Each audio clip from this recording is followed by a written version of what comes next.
Hello everyone. इस video में हम बात करने वाले हैं अर्जेंटीना और इसके इलेक्शन प्रोसेस और पॉलिटिकल इलेक्शंस की।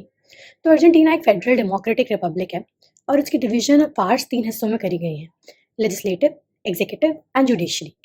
जो भी इंडिविजुअल प्रेसिडेंसी के लिए इलेक्ट होता है वो यूजुअली एग्जीक्यूटिव का लीडर इंचार्ज होता है। और अगर एग्जीक्यूटिव की पावर्स के बारे में बात करें तो वो एक बहुत ही ब्रॉडर स्पेक्ट्रम है और उसमें आर्म्ड फोर्सेस की लीडरशिप भी आती है। यूजुअली एग्जीक्यूटिव का टाइम स्पैन 4 इयर्स का होता है, लेकिन कुछ कंस्ट्रेंट्स के अंदर ये री इलेक्शन के लिए भी पोटेंशियली अलाउ करा जाता है। हम बात करते हैं अब लेजिस्लेटिव की। तो लेजिस्लेटिव यूजुअली नेशनल कांग्रेस के अंदर आता है उनके, और इसके अंदर हम देख सकते हैं कि कुछ एंटिटीज़ यानी कि सेनेट और चैम्बर ऑफ डेप्यूटीज़ भी आती हैं। नेशन लॉज की लीगैलिटी और फेयरनेस को मेंटेन करना जुडिशरी का पार्ट है, और ये सुप्रीम कोर्ट के मीडियम से ही ऑपरेट होता है। बात करते हैं पेरोनिज्म की। पेरोनिज्म को यूजुअली हम जस्टिसिज्म भी कहते थे, और वो एक अर्जेंटीन पॉलिटिकल मूवमेंट है जो कि बेस्ड है आइडियाज़ पे एक farmer military officer John Perón के आइडियोलॉजीज़ पर। तो बेसिकली उन्होंने सपोर्ट ड्रॉ किया अपने लेबर क्लास और वर्किंग क्लास से। वो एक बहुत ही इंक्रीजिंगली अथॉरिटेरियन मूवमेंट बन गया और काफ़ी फ्रीडम रेस्ट्रिक्ट भी उसने करी। लेकिन अगर हम देखें तो उसकी पॉपुलैरिटी इसलिए ही बढ़ी क्योंकि कहीं न कहीं उन्होंने बहुत ही अच्छे रिफॉर्म्स लाए विमेन सफ़्रेज लेजिस्लेशन पे, और कई लेबर राइट्स को भी सिक्योर किया। बात करते हैं पॉलिटिकल पार्टीज़ और वहाँ के लैंडस्केप की। तो यूजुअली अर्जेंटीना में 2 पार्टीज़ बहुत डोमिनेंटली वर्क करती हैं। First is justice party and the second is UCR, radical civic union. Justice party को ही पहले हम पेरोनिस्ट पार्टी कहते थे, और ये अलाइन करती है अपने आप को फ्रंट फॉर ऑल कोalition के अंदर।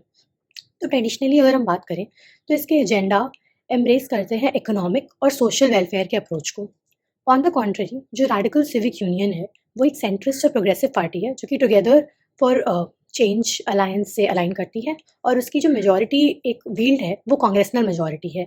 Moving on to the political challenges that Argentina faces. तो प्राइमरली 2 बहुत ही ज़्यादा चैलेंजेस हैं जो कि अर्जेंटीना ने फेस करे हैं अभी रिसेंट टाइम्स में। First is endemic corruption and second is political polarisation.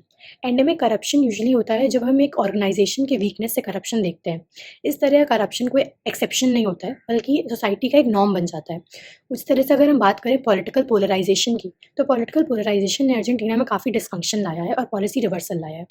So this type of divisive phenomena usually mark abrupt changes, जब एक abruptly एक एडमिनिस्ट्रेशन का भी चेंज होता है। तो नोटेबली हम देख सकते हैं कि पोलराइजेशन कहीं ना कहीं पार्टीज़ के अंदर भी ड्रॉ किया है, जब हमने देखा कि पब्लिक डिसएग्रीमेंट्स हुए प्रेसिडेंट फर्नांडिस और वाइस प्रेसिडेंट किर्चनर के बीच में। तो इसी तरह से जो इंट्रा पॉलिटिकल पोलराइजेशन है वो भी काफ़ी ज़्यादा मार्क हुआ है अर्जेंटीना के इलेक्शन प्रोसेस में। सो जो अपकमिंग प्रेसिडेंशियल इलेक्शंस के ट्रेंड्स हैं उसमें हम देखेंगे कि अल्बर्टो फर्नांडिस री इलेक्शंस को सीक नहीं करेंगे। इकोनॉमी मिनिस्टर सर्जियो मासा सेंटर लेफ्ट के एक पोटेंशियल सक्सेसर बन सकते हैं। इसी तरह से leftist challenger contested right wing landscape और राइट विंग कैंडिडेट्स जैसे कि ब्यूनस एरिस, इस तरह के कैंडिडेट्स अपना इलेक्शंस के लिए कैंपेन करेंगे।